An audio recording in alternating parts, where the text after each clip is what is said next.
Hello, everybody. Welcome to the Rotoworld Football Show. It's Thursday, June 20th. I am Patrick Daugherty, joined today by Denny Carter, Kyle Dvorchak, where we're going to scrounge for news topics to talk about. That includes something that happened, I think, literally a week ago.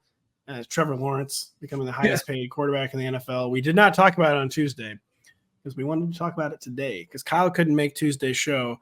And Kyle is under the delusion that Trevor Lawrence is still good. And so we're going to talk about that to start off the show. We're also talking about George Kittle saying he lost 30 pounds and just how everything's weird with George Kittle. And what is he really as the tight end in fantasy right now? Pat Freiermuth getting some puff piece steam this spring. The guy's been hurt a lot the past 2 years. Did start out promising. It's kind of taking the temperature of the moose. And then we're going to talk about some of our recent team preview articles that we posted. Kyle posted the Arizona Cardinals on Monday. Denny and I already talked about that on Tuesday. Since then, we've had the Falcons, we've had the Ravens, we've had the – who did I do? I did the Falcons. The Falcons, Bills. Ravens, and the Bills, the Buffalo Bills. And we're going to discuss some takeaways from those articles. But, yeah, Trevor Lawrence now, guys, pulling it up. I think it was a 5-year 55 per year or 50 per year is one of the two. Total, I think it's 5 years, $28 million. It's, oh, my God. 5 years, $275 million, $200 million and guaranteed money. And so first, I mean, like, what is this NFL quarterback contract system? Like, this is not coherent, explicable, or sustainable. Where just like you're next in line, you literally take the baton and like, yep, you're the highest paid quarterback in the NFL now, buddy. That's what it is. I mean, it makes like, a lot of sense. If you are like halfway decent, then at some point, for at least 20 to 30 minutes, you're going to be the highest paid player in the NFL.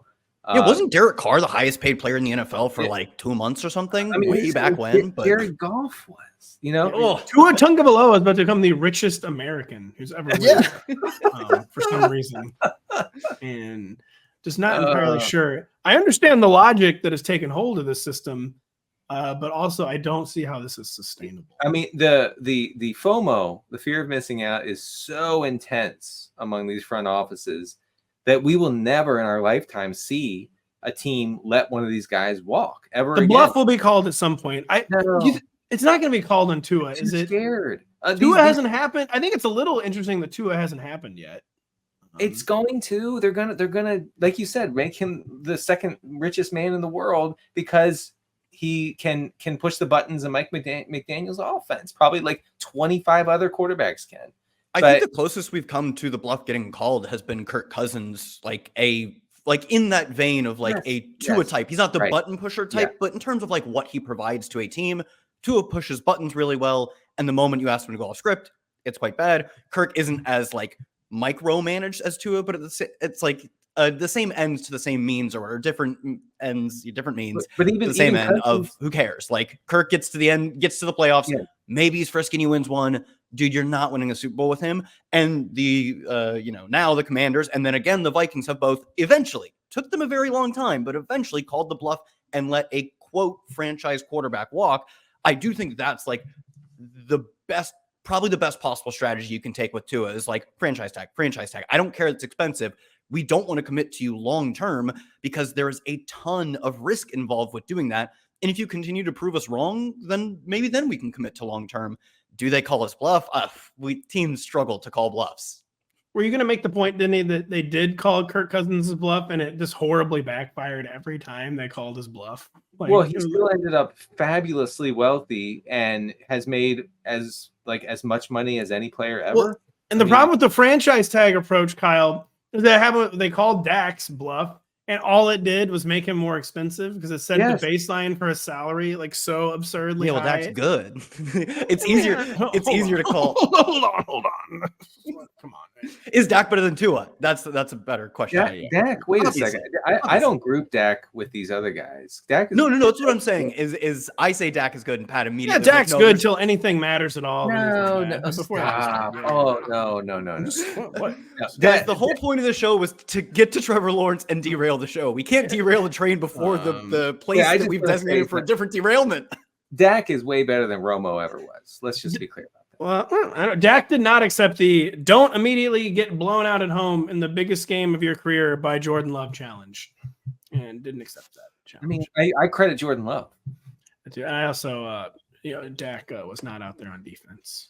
No, he wasn't. Yeah. But yeah, so Trevor Lawrence, the discourse exploded after he signed this contract, which of course they're going to sign Trevor Lawrence. They literally don't have a choice, right?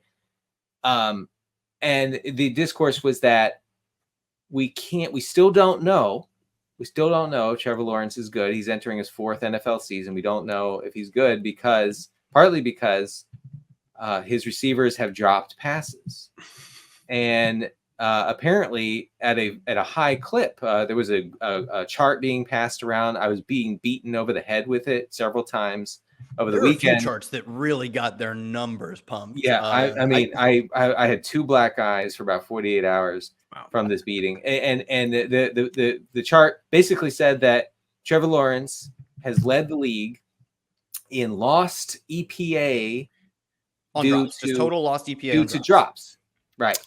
And so, and I saw some other charts saying, hey, drop this, drop that. Christian Kirk dropped a pass, this and that. And it's because, and so this, look, I'm an analytics bro, and so I'm not going to push back. So I have to accept, guys, that Trevor Lawrence is the unluckiest quarterback in the history of the league. And that's why we don't know. We don't know if he's good.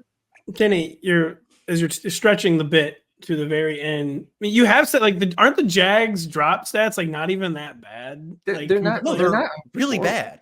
They lost the most EPA on drops. First off, define a drop.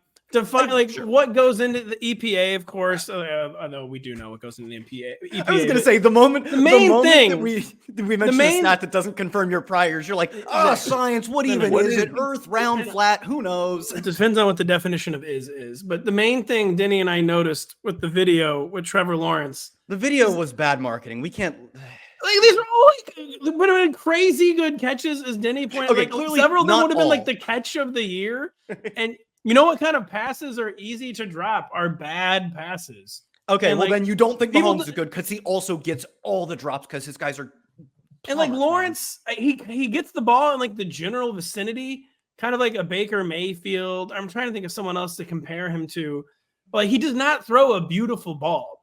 And when you don't throw a beautiful ball, there's going to be a lot of drops. The receivers have to make constant adjustments. He's just not accurate enough. He's not big armed enough. And he was one of the best deep passers in the league last year. Oh, please give me a friggin' break. Honestly, give me a break. Give me an absolute break. How do we all like the stats until the moment we're like, well, I don't agree with them, so they're wrong. Where was the raw deep attempts? Does he even throw deep? I think he had the second most touchdowns on deep throws. He was a top 5 graded passer on deep throws. Trevor Lawrence is not a good deep passer because he doesn't have a good arm and doesn't have a good deep arm. And everyone in the NFL is capable of attempting passes of 20-plus yards. Trevor Lawrence is not hitting game-changing plays down the field. One of the biggest weaknesses. One of the top-graded passers. You're telling me he's one of the top-graded passers of attempts of 20-plus yards, which means almost nothing. It's a range between 20 and 60 yards. It's fine. Daniel Jones every year is one of the top-graded passers on attempts of 20-plus yards. I think Derek Carr is. It makes absolutely no difference. It's top making actual game-changing plays down the field. He also had the second most touchdowns on deep throws. So how many touchdowns did Trevor Lawrence have? 24? Has he ever had 30 in a season? His touchdown rate is always in the Derek Carr, Baker Mayfield part of the board. His Matthew Stafford touchdown percentage is a good touchdown percentage for Trevor Lawrence. I think what the disconnect here is, yes, I've seen what Kyle's talking about. The deep ball passing for Trevor Lawrence is actually good. It was very good last year. I understand that. Pat's saying the disconnect is that when you watch, and yes, I have watched Trevor Lawrence, there's just nothing special about the way he throws the ball. He's an underwhelming. He's an underwhelming thrower, and I think he has a relatively weak arm. When you talk about, he has an inarguably weak arm, which is very unfortunate because he was sold as having one of the strongest arms. I don't know. Arguably weak. I don't know if he suffered an injury at some point or something, but I saw him throw a Hail Mary last year. I forget which game it was, where he threw it from the 50-yard line. It didn't even get to the 10. I have no idea what happened there, but But I felt like I told you guys on Slack, I said, hey, the Jags need to get somebody like a deep ball specialist for those situations because Trevor can't do it. I also have some other numbers just real quick. So last year, Lawrence had the 4th highest bad throw rate. Okay. That is percentage of poor throws per pass attempt, excluding throwaways and spikes. Okay. It was right around like Kenny Pickett and Aiden O'Connell. That's consistent across the years for him, is that this bad throw rate remains stubbornly high. So I don't know if he's ever going to break into that elite area. Hey, Kyle, here's where the disconnect between you and I comes in. I'm digging into the PFF deep passing. And so his completion percentage on attempts of 20-plus yards was 8th. His completions were 4th on attempts of 20-plus yards. On attempts of 20-plus yards, here's where not every deep ball is created equal. His ADOT on his supposedly deep attempts was 28.3, which was 29th in the league. More than 5 yards behind Russell Wilson. The margin, so it is within like 4 or 5 yards, but he does not throw truly deep. He does throw beyond 20 yards. I hope every quarterback in the NFL is attempting many passes beyond 20 yards every game. So he's fine on the shorter deep throws. He's not a true deep passer, though. He's just not a true deep passer. He's like 28 quarterbacks had a higher ADOT on true deep attempts than Trevor Lawrence. He's not a true deep passer. He's just not. And like that was supposed to be like the linchpin of his game, was like the big arm, the big plays. The arm has never materialized. You could start to see it near the end at Clemson. It's a perfectly fine arm. It is not, and especially in the era of Patrick Mahomes, Justin Herbert, Josh Allen, it's not an above average arm. It's a perfectly average arm. That's not what it was sold as. He was never supposed to be perfectly average in everything. And that's really just what it comes down to with Trevor Lawrence. He's perfectly average. And he should not be making whatever. What is it? $55 million a year or something? Like, what is it again? It's a lot. It's 55, 275 over 5. Sounds like that equals 55 million. I think it's more. It's more than you make, Pat. It is. So I've never been more owned. Yep.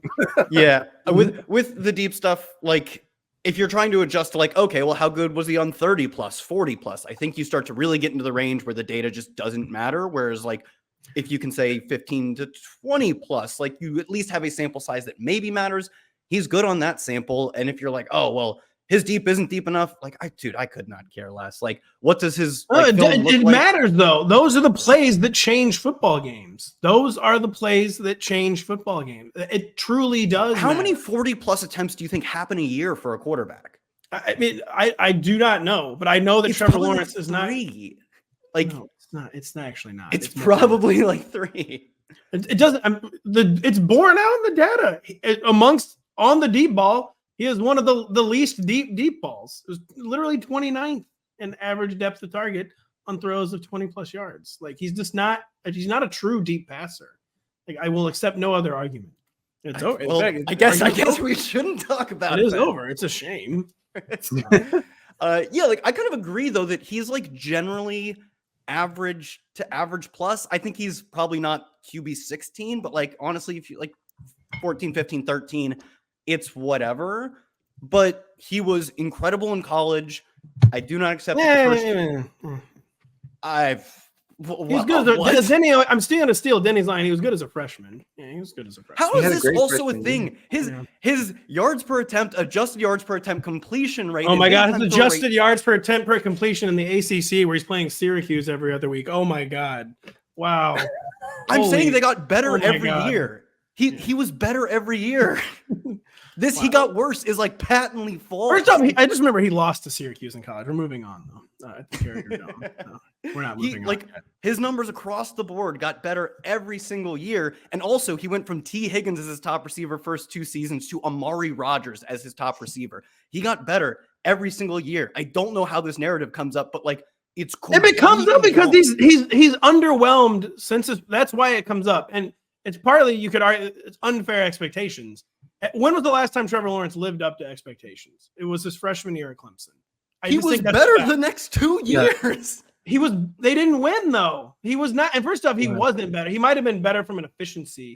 He was not better from like a raw being output. Good is. No, it's not an NFL sample size is always It's not. Sometimes it is about raw output when it's in 11 or 12 games, especially in the ACC. You're not worried about friggin' efficiency. Like get the yards.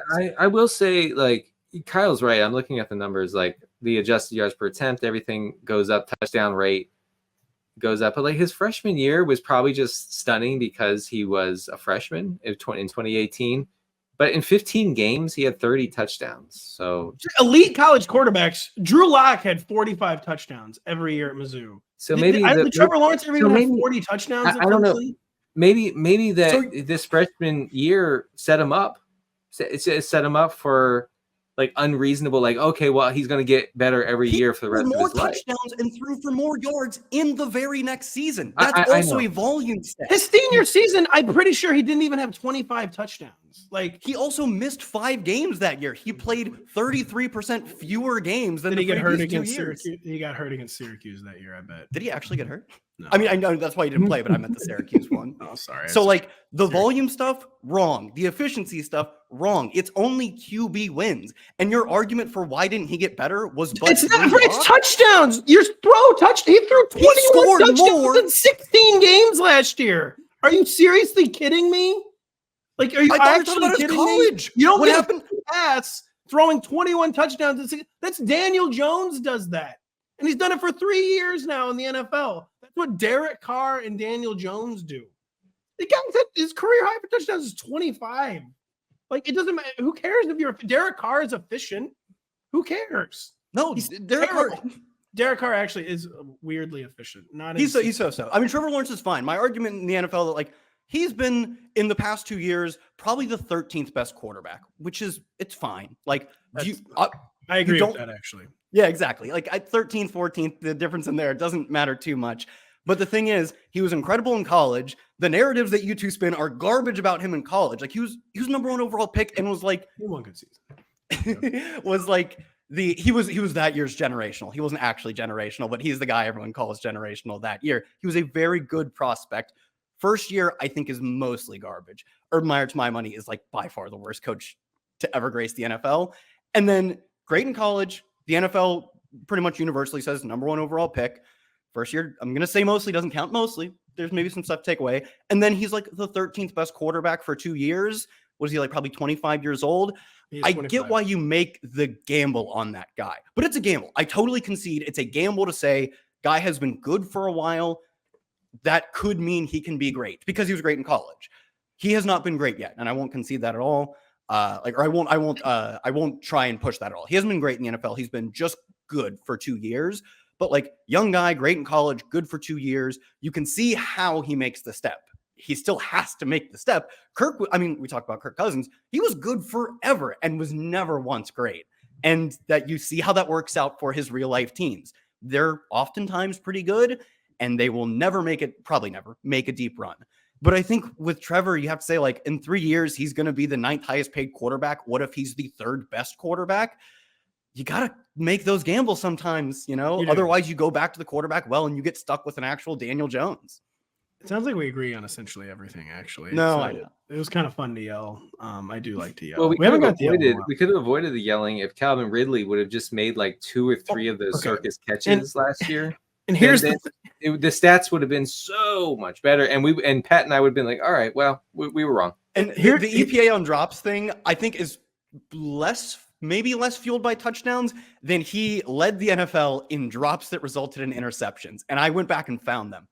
God, they're bad. It's too bad. You could do that with Patrick Mahomes. You can do it with literally anyone who's throwing. No, you can't. There's Mahomes is the other one who in the past 5 years leads in that like dumb stat, but it's why his numbers are wonky, like why Trevor's are wonky.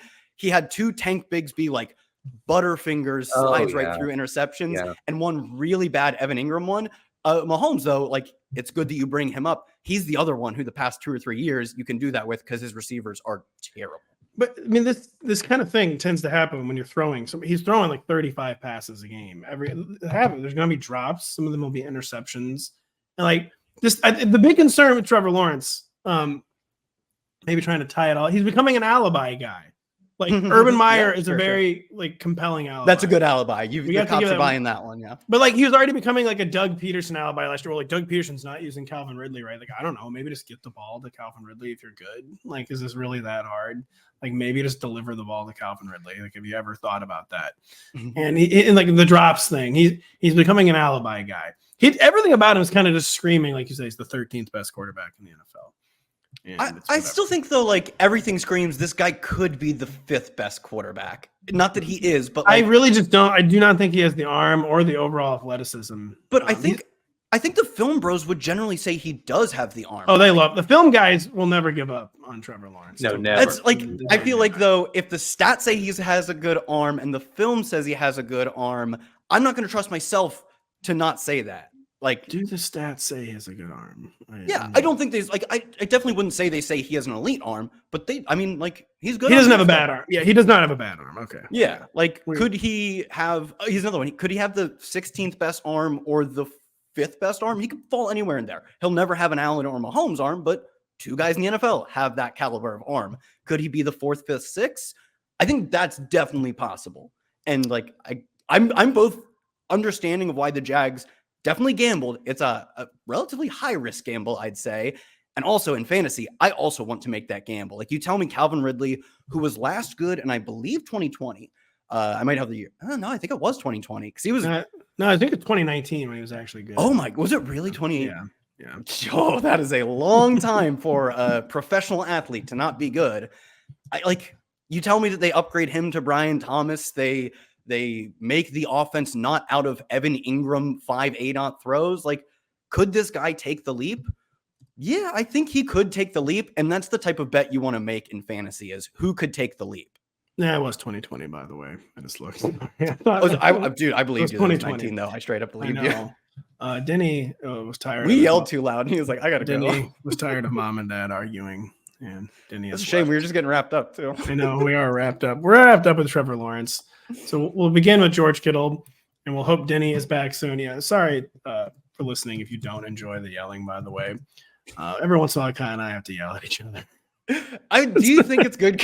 I think it's good. I think it's probably good as long as we don't do it every show. No, we couldn't even do it for half a show. We probably did it for a third of the show today. We did do it for a third of the show today, and I think that's about the limit. That probably is about the limit.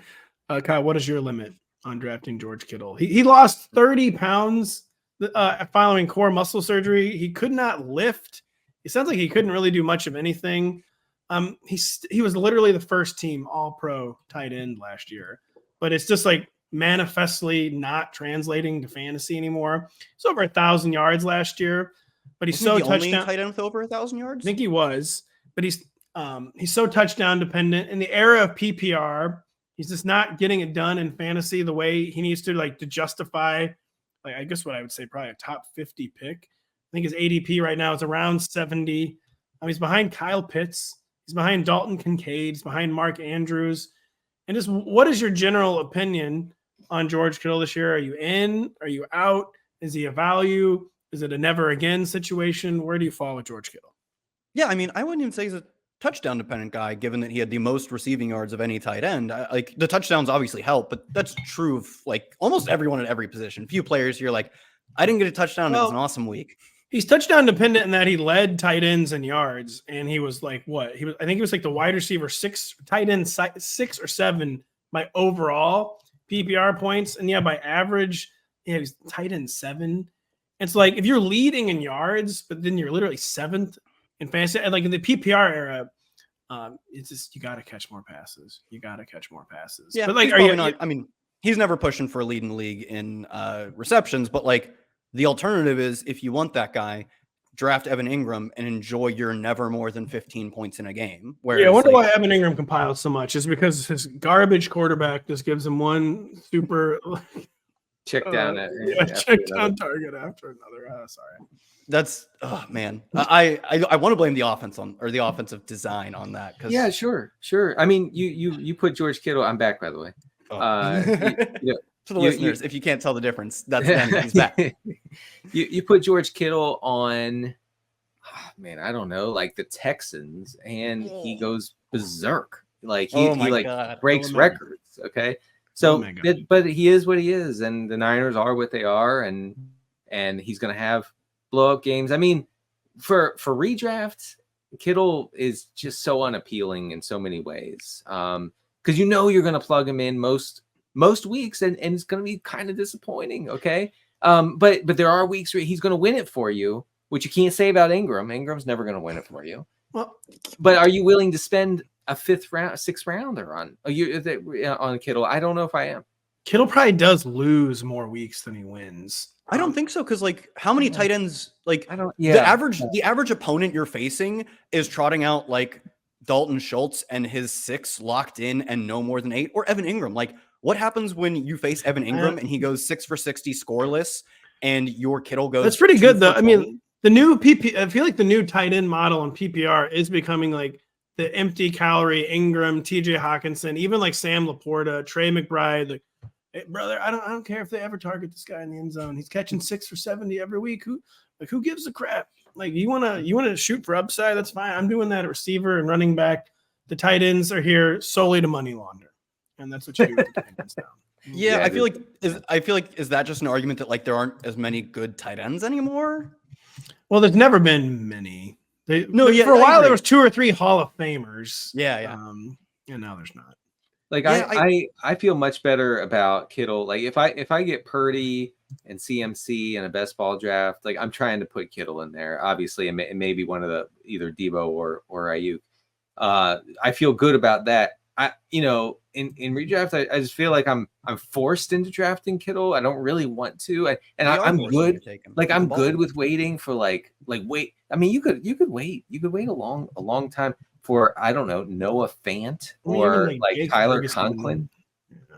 Yeah, that's what I did. I waited for Tyler Conklin forever in my best ball draft. Yeah, and I'm not saying that they're gonna like match Kittle. Of course, that's not happening. But considering the ADP and considering the now you got me all twisted up. Considering the cost and considering the fact that these guys can kind of get you by, can let you skate by at the tight end position, I think it's worth examining, worth looking into strongly. Kittle's profile is just better if he's like the tight end 10 and not the tight end like 6 or 7. Then you accept the zeros more willingly. Like the top 6 or 7 tight end, you're not really supposed to be getting many zeros, I feel like. And you'll get like 2 or 3 zeros probably from maybe not or something close. You're probably not getting zeros, but I think that's zeros. I don't know. You're totally getting 2 for 29, and you're like, oh, great, thanks for nothing. You're getting a few 2 for 29s, but like, especially if we don't have these like Hall of Fame tight ends, which we probably don't. I mean, obviously, like we lost Gronk, we lost like the peak years of Jimmy Graham. Those type of guys aren't in the league anymore. And Travis Kelce, as we saw last year, it looks like it's just load management, but it looks like that could continue. To me, that also screams that like you're never really in a matchup where like your opponent's a threat to beat you at tight end badly. Like you're like, oh man, they got 6 for 60 scoreless with Evan Ingram. How will I ever recoup 12 PPR points? And like you probably got 2 for 29 from Kittle on the frustrating weeks. You're like, oh, who cares? It's like 7 PPR points. Of course, you'd rather not concede 7 points, but Kittle is one of the very few guys who can legitimately, you could have other zeros throughout your roster and just annihilate your opponents because his single week ceiling is, I still think, the highest, probably higher than Kelce. Still, he has, I think, more 25-point games in the past 3 or 4 years than Kelce does by 1. But like his single week ceiling in terms of how many times he's done it more than Kelce. It's a Niners offense that basically has a 50% pass rate while leading, like that, like generally over the years with Shanahan. So, they're a good team, a good defense, obviously good offense. They're going to have the lead a lot. So you're just rarely going to be in that sweet spot where they're going back and forth or they're chasing points. This team is never chasing points. And that's tough. That's tough from a PPR standpoint for your tight end. Sounds like they need to fire Shanny. No, I have cried uncle. He's a great coach. No, he is. I believe I had him second best in my coach rankings this year. Yeah. He's frustrating for fantasy. But, he's actually not even frustrating for fantasy. He prints money in fantasy. It's just Yet you have to have the right players. Yeah, sometimes it's frustrating. He makes it frustrating to argue with you guys for fantasy because you love the never scores more than 20 but always locks in 10. And I'm the opposite. Like for a lot of these guys, I'm like, just draft a bunch of high variance players on your team, and on average, they will end up scoring a lot of points in any given week. Like some of them will bust and some of them will crush. And that's totally how I feel about Kittle. He's definitely going to have like a higher weekly bust rate than Sam Laporta. I do not care. 3 times in a season, he will ensure that you cannot lose that week. That's all I really care about. It's tight end. At receiver or running back, I'd be a little more tepid of that kind of profile. Dude, I'm going up against some guy starting Tyler Conklin. He's not scoring more than 11. This is insulting. I'm not going to be insulted on this show. First off, don't act like you're not starting Tyler Conklin. Kyle, give me I have some Tyler Conklin in basketball. Might have a little bit of this guy. Give me a break. He is one of the classic guys. Yeah, basically every team you're going to have a George Kittle or two. So why not just make it George Kittle? I guess. Let's see. We'll move on. We're going to take a short break. We will be right back after this. Don't miss the ultimate tryouts for a chance to represent the United States of America at the Olympic and Paralympic Games from today through June 30th. Noah Lyles, Simone Biles, Katie Ledecky, and more of America's best athletes compete for a spot on Team USA in Paris. Watch our country's brightest stars continue their quest for gold on NBC and Peacock. The Olympics draw ever closer, and we draw ever closer to our third topic of the show. It is finally time to talk about, is it ever time to talk about Pat Freiermuth? I don't know. No, it's certainly not time. It's like, oh, hey, I've got some free time here. It's not long enough to go out for dinner, but it's too short to do nothing. I guess we'll talk about Pat Freiermuth. It's June, guys. It's June. It's Freiermuth season. Our hook for Pat Freiermuth is a Steelers beat reporter who is known for, let's say, puffing up Pittsburgh Steelers in the offseason. Writes that nobody performed better and more consistently for 4 weeks than Pat Freiermuth. Yeah, I mean, cool. The veteran looks good in shorts and t-shirts. We love it. We absolutely love it. Yeah, I know. But Kyle, you said this was not the only source of recent Pat Freiermuth steam. What's the case for Freiermuth rising as Arthur Smith arrives in Pittsburgh? Yeah, I mean, there have been multiple reporters saying, yeah, like you said, he's a veteran. He looks good in sweatpants or whatever. I honestly, I don't care. I don't care. Honestly, the thing is, I don't care about that.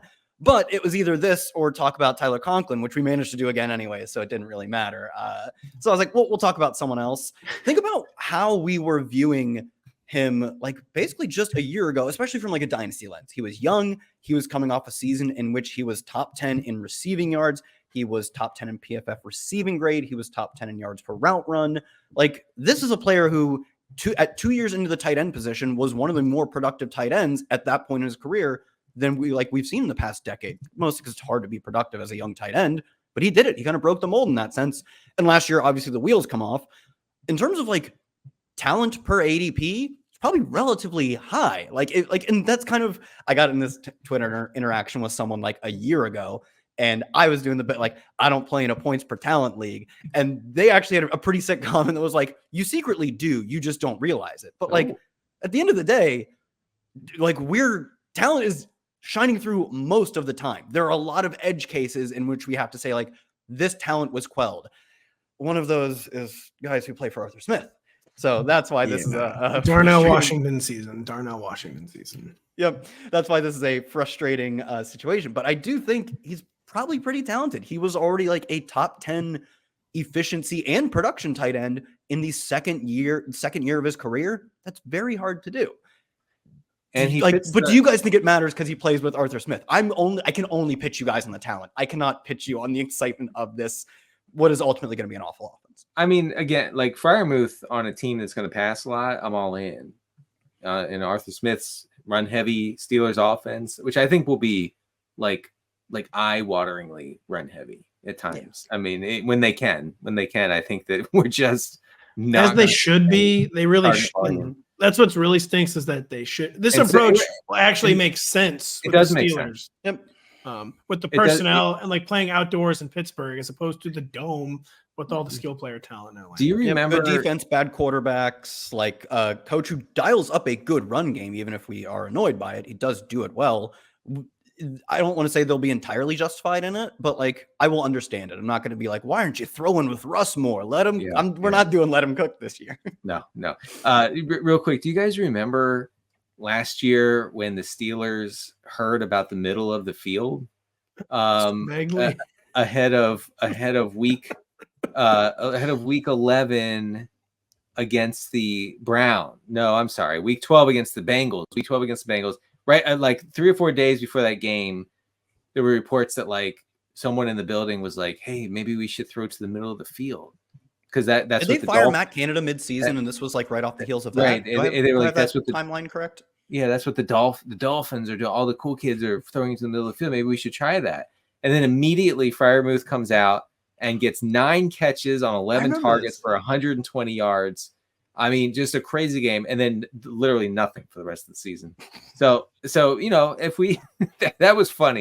He's like a mini George Kittle. That's what we've always said about him. I mean, but like someone was like, maybe Kenny Pickett, like the guy with like the tiny hands and like the weakest arm in NFL history, shouldn't be throwing to the boundary. Maybe he should be throwing to the middle of the field, and it worked beautifully for one game, and then they stopped it. Anyway, if the Steelers this year do that, Freiermuth is in. He's in. I do wonder with Pat Freiermuth if they're almost a little leery of doing that with his concussion issues and exposing him to big hits. But it's also the NFL; you can't really avoid that. Yeah. So I kind of doubt they're really changing his usage based on that. But Pat Freiermuth, I mean, pretty decent odds. He's the number 2 target in the offense, or maybe I was going to say, who are they throwing to as like a short to intermediate type of guy? It's the running backs, and that's not entirely Pickens' forte. I do think like he can do some damage after the catch as like a middle of the field guy, but he like profiles as more of an intermediate boundary type of guy. Who's their middle of the field short area target guy? We have a blurb about Calvin Austin. Say Cal Austin, for the second year in a row. Yeah, and Roman Wilson is sort of the speed deep slot guy. He's not necessarily a like check down safety valve option. That does have, that role, if it exists in this offense, has a pretty strong tie to Freiermuth. Denny, do you have a final thought on the move? Our colleague Zach Kruger was actually pointing out that Steelers beat writers have not mentioned Roman Wilson once this entire offseason. Yeah. And I find that very curious because he has a good profile. And I thought that he was going to be like the clear number 2, but now they don't even, in discussions about the second receiver behind Pickens, he doesn't even come up. I'll just say this: the Steelers beat writers never stopped mentioning Calvin Austin last summer, and that didn't matter at all. No. So the Steelers press corps is a little unreliable, I would say. And they might also have no freaking idea who it's going to be because they are just adjusting to Arthur Smith. Right. And Arthur Smith hates the press more than he loves football. But that's true. That's absolutely the case. I think that it simply doesn't matter in some offenses, including this one, who the wide receiver 2 is for fantasy. It just doesn't matter. No, it doesn't matter at all. Does not matter. We just talked about it anyway, though. Kyle, we're now on to our team preview portion of the show, and we were going to have you begin. Denny wrote up the Buffalo Bills, so I'm sure Denny will end up speaking on the Buffalo Bills. What is something, though, you wanted to highlight from Denny's article on the Bills? We're 4 days into our 32-team preview series this summer. I just realized I'm picking another fight. I know Denny, while you were gone, we were like, I think the optimal time of Pat and I yelling at each other is every few shows for a third of the show. You definitely don't want a whole show. You don't want half, but like a third may be entertaining, and it probably shouldn't be a third every show. It should be a third every few shows. Yeah, I promise you, Denny. I won't yell at you because I think we'll get to the same point. I just think the methods we get there are very different. This is about Dalton Kincaid. Dalton Kincaid's 6.3 air yards per target ranked 33rd among tight ends who saw at least 20 targets last season. That too is good because I believe you're talking about his short area usage before that as well. Looks like a clear sort of PPR floor type of player. That's what you call him. And I generally agree, but I do think like we talk actually, this is like the perfect him versus George Kittle thing. How are you separating yourself at tight end? Evan Ingram is not doing. He's separating himself by being a high floor guy that never wins you a given week. Like last year. Hold on. Evan Ingram did a few of the scam weeks did win me weeks. Let's be clear on that. I mean, he caught like 11 passes a few times. So It feels like there's no way he caught 11 passes. Hey, listen, when you're Evan Ingram and you have a bad quarterback and you're just racking up all these cheap I got bad news. Whose quarterback's going to be this coming year? Let's continue. Yeah, the perfect example, Evan Ingram was the tight end 8 in advance rate last year in terms of best ball, but like you can think of that as like the rate at which you win, you I guess make the playoffs in terms of your season long league too. It functioned pretty similarly, at least. Tight end 8, like he sort of helped your team. He was like a 25% increase on your odds of making the playoffs, and this is generally would be true in your home leagues as well. Who cares? Like, and that was the best possible outcome. He was a good quarter of a game, like an actual NFL quarter away from setting the receptions record all time at tight end. And he was the 8th highest advancing tight end in best ball. Who cares? Like, that's the best possible outcome is you're kind of solid despite you being a historically catch heavy, but nothing else useless guy. And I feel like the low ADOT tight end is that you can't have a big win with the low ADOT tight end because those guys just rack up a bunch of catches and do nothing with them, which is fine. I think hunting for that guy in the mid rounds, like imagine if Pat Freiermuth played an offense that actually threw the ball, would be really fun. We're not getting like a historic catch season from Noah Fant, but I think they're going to pass the ball a lot. And I kind of think he's going to play a lot of snaps. They got rid of a lot of snap-eating guys. Yeah. I like hunting for the PPR or even half PPR scam in those late rounds. In the early rounds, you got to be able to be Mark Andrews or George Kittle when he went for 1,300 yards or Travis Kelce. Honestly, like I'm a little worried Sam Laporta isn't that guy.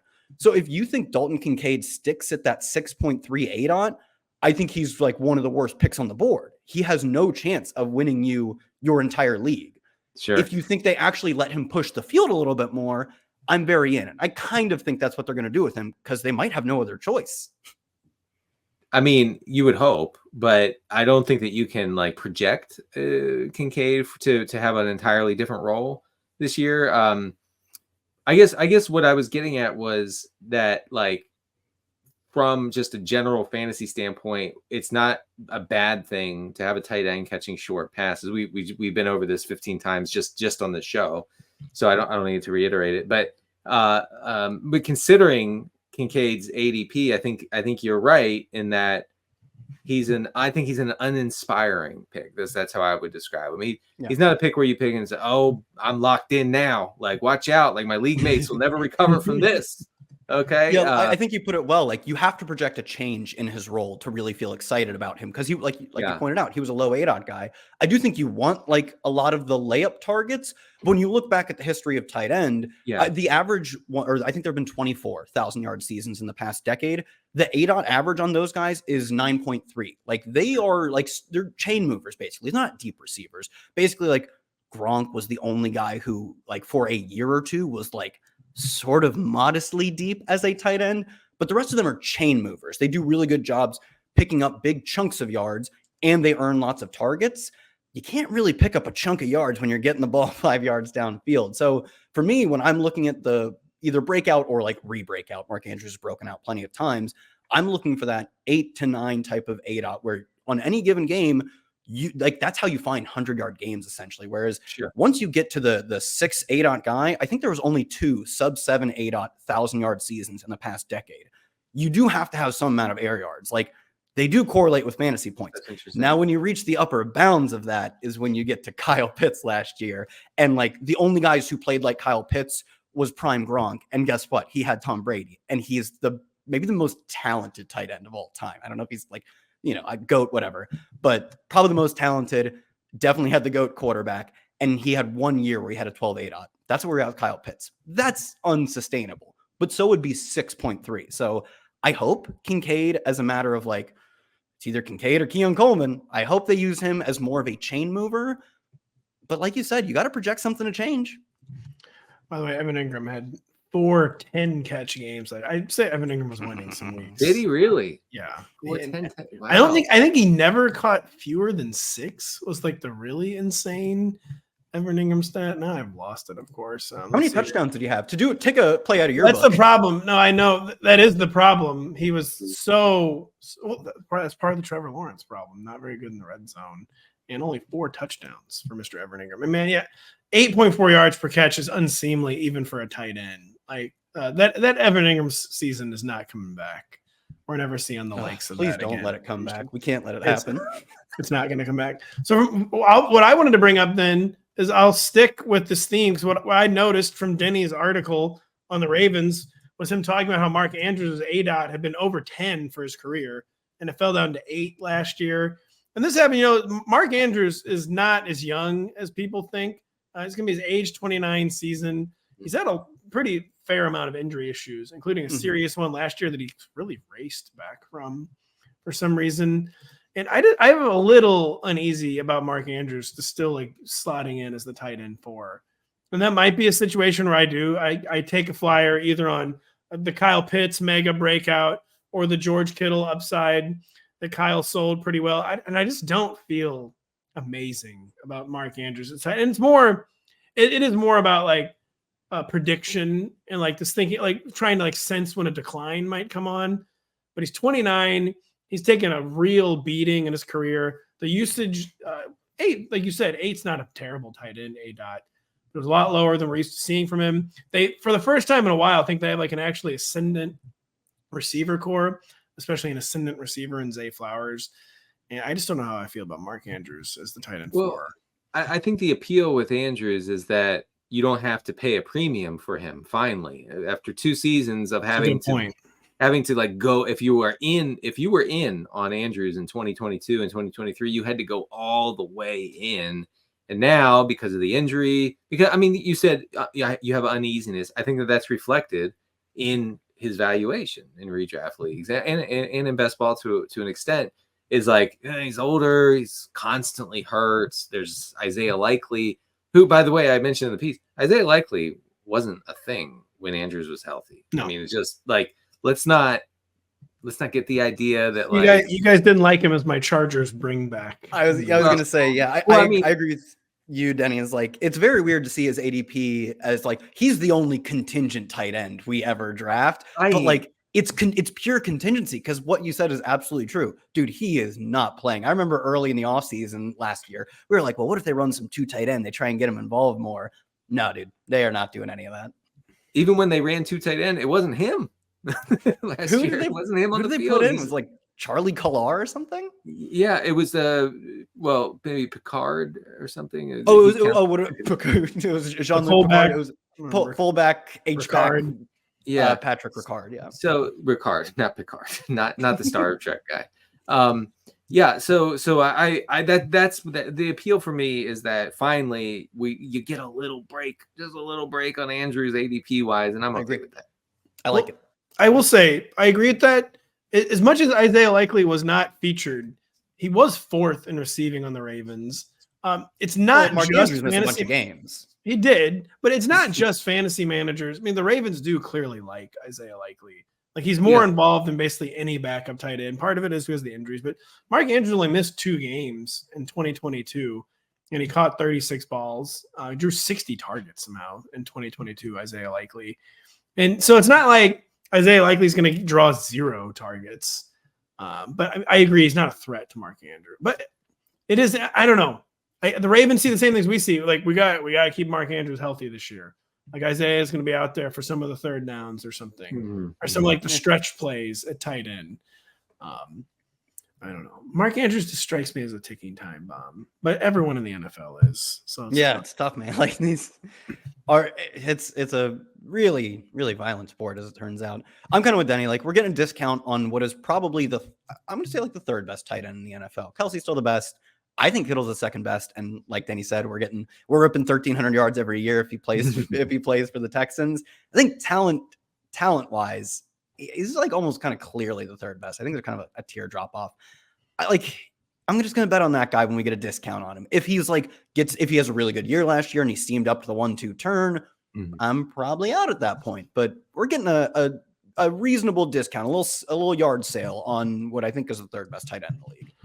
Denny, what is something that caught your eye in my Falcons team preview that I wrote? You mentioned something I hadn't really thought about, maybe to my detriment, but that the Falcons receiver room is just crazy thin It's outside of Mooney and Drake London, and that's it. Like either of those guys. Mooney's agent got in your ear there saying outside of Mooney, because I think it is thin. Yeah, it's thin outside of Drake London. Yeah, yeah, exactly. It's really. I guess also I'm weirdly a Mooney bro. I don't know really why. I always have been too. I earlier in the offseason I talked about why I don't have those numbers offhand. But yeah, I mean you talk about London missing time or Mooney missing time, and here's who you have playing a full complement of snaps and routes. You have some mix of Rondale Moore, Ray McLeod, and Kadero Hodge. That's who you have playing. Now, from a fantasy football standpoint, in what will be undoubtedly a pass-heavy, pass-first Atlanta offense, one of these guys is going to get interesting as soon as London or Mooney miss time, or Pitts even, right? So these receivers for the Falcons need to be monitored as waiver wire guys, because they're going to keep throwing no matter what. And a guy like Kadero Hodge could step in and just instantly be a fantasy starter in the situation. So I thought that was an interesting point by you in your Falcons piece, Pat. Well, and two, like, listen, Darnell Mooney, I say in the article, like, some days it's hard to decide if he's the most overrated or most underrated player in the history of the league, because 1,000-yard season. I think he's had more than 600 yards like one time in his career. A lot of attention for a guy who hasn't really produced very much, but a lot of money too on the open market from the NFL. Yeah. This guy's the wide receiver 70 on Underdog right now. Like, that seems totally insane. Like, Kirk Cousins has averaged 37 attempts the past 3 years. Like, we know he's probably not going to hit that number as he comes back from the ACL, or the Achilles, and it's a more balanced offense. But I mean, then he gets to a point, like, I've been making all offseason, like, it was just so oversold. Like, we got to get Kirk Cousins, the Falcons, man, all these weapons. It's like, yeah, you got Drake London and Kyle Pitts, who we're pretty sure are good, but we don't actually know for sure if they're good. And then it's Bijan, another guy who should be amazing, but didn't get the chance to be amazing as a rookie. And it's really, really oversold how strong the skill core was. But like Darnell Mooney, I mean, he should be like the wide receiver, like 45 probably, like just based on the projected targets, because it's not going to be Rondale Moore. It's going to be Darnell Mooney as the second receiver and the second most targeted receiver. And his ADP is like totally nonsensical to me, Denny. Well, Rondale Moore will never be used as a traditional receiver, as someone who runs regular routes and gets regular passes thrown to him. So he probably shouldn't be. I don't know if that's his. He won't. How his jib is cut. Should not be and will not be. Denny. Yeah. The Falcons too. I just worry the Falcons could be bad. Like, this is actually not that great of a roster. Not that great of a roster. Sure. It could be fine, but one of the overlooked things with the Penix pick in the first round was that they didn't spend it on an elite defender. They needed that. So I think there are like more paths to disaster season than there are paths to good season for the Falcons. Yeah. I mean, they had a wide receiver one in any other class star, Roma Dunze, just sitting on a platter there. And we're talking about Darnell Mooney as the receiver too. And yet it is insane. Defense would have been a perfect pick there too. Wide receiver, Roma Dunze would have been a good pick there. And what do they do? I do think part of why we got to get Kirk Cousins to the Falcons was almost because of the lack of weapons. Kirk throws for 4,000 yards. I can tell you two really good fantasy players if he gets to 4,000 yards, because I can tell you they're not getting a wide receiver to 1,100 yards. Like, I like Mooney, but like a good season for him is 750 or whatever. Mm-hmm, Kirk has a good passing season, and part of it is I don't really care if it works out for Kirk or not. Who cares? But it really needed to work out for Kyle Pitts. And if he has a good passing season, Kyle Pitts in his 25% target share, because he gets to compete with Rondale Moore, he's getting a lot of yards. And the same with Drake London, obviously. Denny, to end the show, is there anything you wanted to bring up from your Bills or your Ravens article, like a stat you were particularly excited about or a point you really, really wanted to make? Shout out to the Bills fans who were really upset about me saying that Joe Brady is a run first offensive coordinator, because all of the data points to that being the case, but they don't like that. I think they see it as an insult to Josh Allen, which it's not. Part of the reason I was going to say it is, but it's Joe Brady insulting him. It's not us. We're what happened. We're not. I'm literally just reporting. I'm just reporting the facts. Like I'm just showing you. Like here's neutral pass rate. Like I'm not. I'm not like, well, the Bills have to cover up for Josh Allen because he's terrible. That's not what I'm saying. But part of the reason part of the reason they're run heavy is because Josh Allen has a lot of rushing attempts. So those don't turn into pass attempts. So therefore it counts against the pass rate. So, so we have to, anyway, this is not me saying Josh Allen is bad. It's just saying that this team is not going to drop back and fling it like they did in like 2020. That's all. I'm doing time codes today because our producer Adam's gone. And for 5340, I'm putting Denny says Josh Allen is bad. Come on, man. No, we got that'll get clicks. So we got to clip this. We got to get this out on VOD. Oh my gosh, that's going to get 1 million YouTube and so many nice comments. I bet. So thank you for listening today. Sorry if you didn't enjoy the shouting. We will do it again in the somewhat near future, though, probably. We're back next week. I believe we're beginning our team preview series with the AFC West. Denny Carter and I. We got a lot of guests lined up already for that. So many I can't even think of their names. It's true. Gotta get some guests lined up for that, but we will. We're gonna have some really good AFC West talk. A lot of really good AFC West reporters. So we're gonna get the lowdown on the AFC West on Tuesday. Then we'll be back next Thursday. Maybe it's finally time to do a draft next Thursday. We'll find out what we're gonna do next Thursday on June. Ask the 27th. AFC West reporters about Kamani Vidal. Please, God, I need someone to report on this guy. We will. In the meantime, keep it locked to Rotoworld.com for our team preview series as we go in alphabetical order, 1 to 32. A lot of really good stuff already on the site. So for Denny, for Kyle, and Pat, thank you for listening. We'll be back next week.